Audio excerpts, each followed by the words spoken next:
حاسب على كلامك من كتابي آدم وحنان. حاسب على كلامك لو سمحت، وبطل ترمي من تحت لتحت. بعد إذنك راعي ألفاظك واختار كلامك. أنا اتجرحت، أنا مش جبانة ولا عمري أقبل أي إهانة. عمال بتجرح، على إيه بتلمح؟ ولو كلمتك ليه بتشوح كده بإيديك وتقول هش؟ إيه أنت شايفني بقيت دبانة؟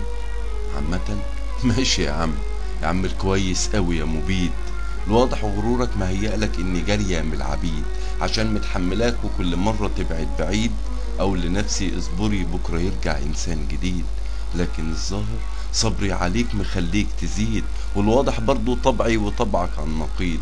يبقى خلاص ما ضمن يبقى خلاص ما دام طلعت في قسوتك قاسي وعنيد، ومفيش طريقة تغيرك ومعاك تفيد.